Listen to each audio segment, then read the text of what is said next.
Right, so Israeli paranoia has always been sated with the knowledge that, in no small part due to their own doings, that its Arab neighbours could never get their act together. Arab unity was the punchline of a bad joke. Western protection was guaranteed, all the more so allegedly with normalisation, than Tel Aviv's impunity was locked in place. That's why the news out of Riyadh this month has been making Israeli strategists choke on their own impunity, because, as I covered the other day, Saudi Arabia, the crown jewel of the Gulf, has just signed a NATO-style mutual defence pact with Pakistan, the only Muslim state with nuclear weapons. But then Pakistan itself has gone even further now, and they've announced they're holding the door open for other Arab states should they wish to join the Saudis. For Israel, that's bad news piling in on top of bad news. That is a nightmare of Arab unity potentially being offered up under their noses, and after the incident with Israel bombing Doha, who can blame other nations for perhaps considering this offer? For decades, the West has kept this region divided for Israel's sake. Now, thanks to Gaza and Qatar, Washington's slavish Israel first policy is all blowing up in their faces. Right, so for 77 years now, Israel has basically lived off a certain truth. Arab disunity is to its advantage, and those Arab states have largely obliged them in that. Tel Aviv has thrived not simply through military strength, but because the Arab and Muslim world could never get their act together and operate in unison. Cairo cut its own deals, Amman clung to a fragile treaty, Riyadh relied on Washington, Doha and Abu Dhabi have consistently sought to undermine each other. Damascus and Baghdad have torn themselves apart, with help at times. Palestine, the supposed common cause, was starved in Gaza and suffocated in the West Bank, while the Arab League passed resolutions destined for the dustbin. Behind it all stood the Western guarantee, though. America, Britain, Europe, each ready to ensure that no Arab state could mount a serious challenge to Israeli interests. But that scenario is cracking up now, it seems. It's cracking up at the seams.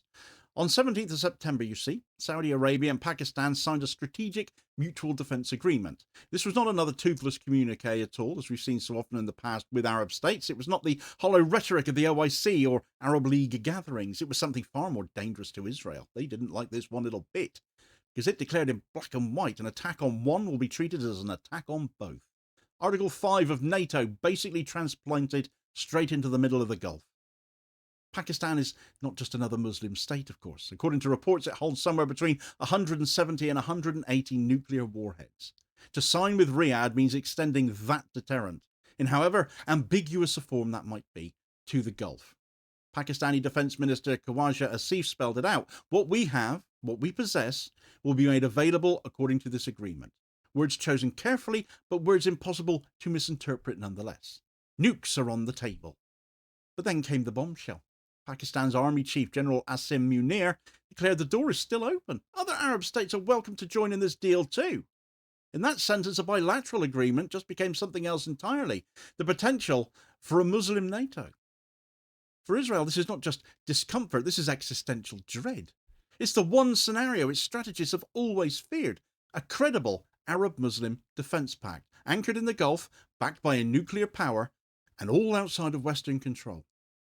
The language of the agreement is also worth dwelling on. An attack on one shall be considered an attack on both. No ambiguity, no caveats. This is not the vague wording of most Arab treaties. It is a mirror of NATO's core clause that both states pledge to respond by all military means. And that phrase really matters. All military means. It's an elastic one, but in strategic doctrine, it implies extended deterrence, the willingness to deploy even the most powerful weapons to defend an ally. Pakistan's nuclear arsenal, therefore, is the unspoken core of that. While officials deny nuclear sharing is explicit, the very hint of a nuclear umbrella over Riyadh changes the calculus entirely. It raises the cost of aggression in ways Israel has never had to consider before from the Gulf. And the pact is not closed. Munir's statement that others may join throws the door open. Bahrain, Kuwait, the UAE, each of them can step under Pakistan's shadow. The prospect alone shatters decades of Israeli assumptions. For decades, Israel's regional dominance rested on three assumptions. First, that Arab states are too divided to act collectively. Second, that Gulf monarchies would always lean on Washington as their security blanket. And third, that no Muslim nuclear deterrent would ever cover Arab soil. The Saudi-Pakistan pact has blown open all three of them. It hints that Arab unity, so long dismissed as fantasy, may be taking shape, not through rhetoric, but through hard commitments. It shows that Riyadh has turned to a nuclear Muslim partner over the United States, and it raises the spectre of a nuclear umbrella that Washington has no say over. And that is why Israel will panic. It celebrated the Abraham Accords as proof the region was moving on, moving their way, normalising with the UAE and Bahrain, courting Saudi Arabia, though never quite getting them over the line. Palestine, it was said, had been sidelined, and frankly, Israel like it that way. They want to eliminate Palestine from the face of the earth, absorb it all into Israel. But now the logic of those accords is threatened itself. If Bahrain, utterly dependent on Riyadh, signs on, if Kuwait follows, if the UAE, again dependent on Saudi Arabia, signs on, usually copies them, as they have done in the past, then the Abraham framework collapses. Israel faces, for the first time in decades, a deterrent it cannot simply ignore or rage to Washington to fix. And the umbrella is not limitless either. It's got geography, credibility, political boundaries. But in the Gulf, it's real. Pakistan has had troops in Saudi Arabia for decades. Its officers train Gulf militaries. Economic ties bind them. There's precedent and infrastructure to make such a pledge tangible and credible. For Israel, a Gulf bloc under Pakistani cover is intolerable. It means that every strike in the Red Sea, every drone hovering over the Gulf, every covert naval sabotage carries the risk not just of Arab retaliation, but Pakistani involvement now. The protection Israel enjoyed, Arab disunity, is itself falling apart. So why now? Why did Riyadh sign such a pact now in 2025 and not years before? The answer begins in Gaza. Since October 2023, the world has watched famine unfold under siege. Arab capitals watched Washington veto ceasefire after ceasefire at the UN to protect Israel. They saw US cargo planes rushing bombs to Israel while Gazan children starved. They heard US officials defend the bombing of Rafah as complex access issues. They've engineered a humanitarian aid plan that has been guised for more attacks on Gazan civilians. The message of Arab rulers was that US security commitments are conditional, they are political, and always subordinate to Israel's interests. And then, of course, came the incident in Doha. When Israeli missiles landed in the Qatari capital, it showed that Israel was not just menacing Gaza, but was willing to strike across its borders, within reach of the Gulf itself, confident the West would just look away. For Riyadh, this was the final confirmation. Gaza had exposed American guarantees as worthless. Qatar supposedly has those same guarantees as they do, after all. But Doha showed the danger could spill across their own borders. It could be any of them next, whenever it suits Israel. And together these events have pushed Saudi Arabia into Pakistan's arms. And Israel dreads this more than any military move. Its dominance has relied on the assumption that Gulf monarchies would always take their cues from Washington, their security in their hands. But that assumption is now dead, and Israel only have themselves to blame for that. Behind the Riyadh-Islamabad handshake, though, Beijing happens to be smiling quite a bit here too. China is already Saudi Arabia's largest trading partner, not the US. Pakistan's strategic patron through the China-Pakistan Economic Corridor, and Iran's partner under a 25-year cooperation deal.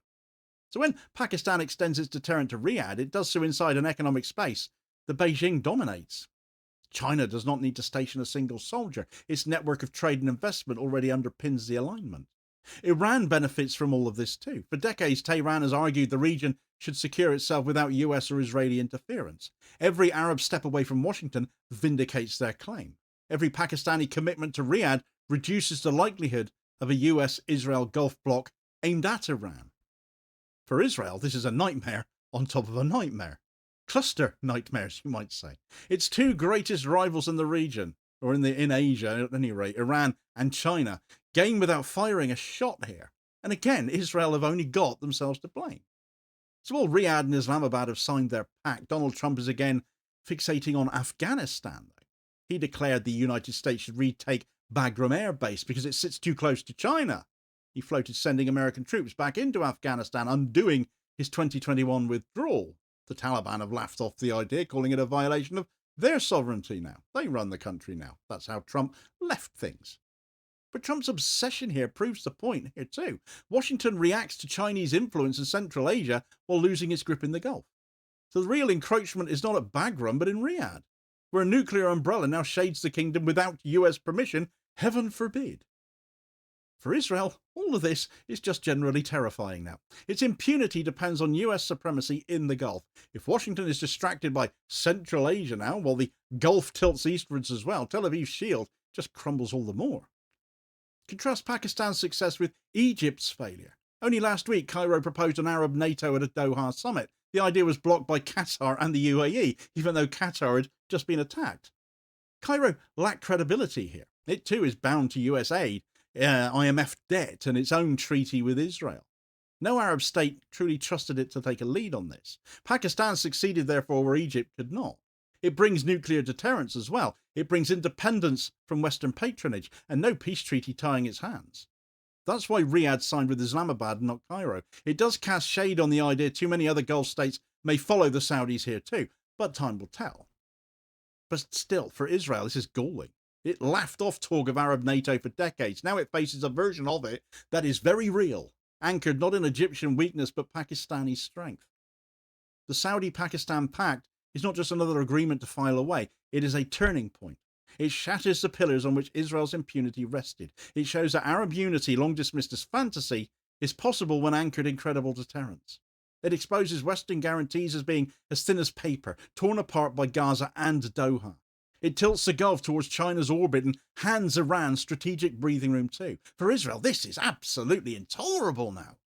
For decades, it's assumed the Arabs would never unite, Washington would always protect it, and Muslim nuclear deterrence would never extend beyond South Asia, and that assumption has just fallen apart completely. So Israel's nightmare has become a waking reality for them, a waking nightmare as well. And it wears the face of a Saudi prince signing beside a Pakistani general, declaring the end of Arab disunity in effect. Total disunity, at any rate, is for other states to unite with it now, of course, if they choose to. But still, Israel hates all of this. It hates the position it's in. It hates that it doesn't have control and say over it. But it has only itself and its Western patrons to blame. By putting Israel on a pedestal above all else, by shielding it at the UN while Gaza is starved, by rushing it bombs while children wasted away, by shrugging as Israel fired across the borders as supposed allies, Washington drove the Gulf into Pakistan's arms, and more Gulf states may well follow. The grip is slipping, the old order is dying, and Israel, for the first time in decades, faces something it cannot bomb, bribe, or divide its way out of. A credible Muslim deterrent. Long may they lose sleep over it. For more on the story of how Saudi Arabia has said no to Israel and yes to nukes, do check out this video recommendation here as your suggested next watch. Please do also hit like, share and subscribe if you haven't done so already, so as to ensure you don't miss out on all new daily content, as well as spreading the word and helping to support the channel at the same time, which is very much appreciated, holding power to account for ordinary working class people, and I'll hopefully catch you on the next vid. Cheers, folks.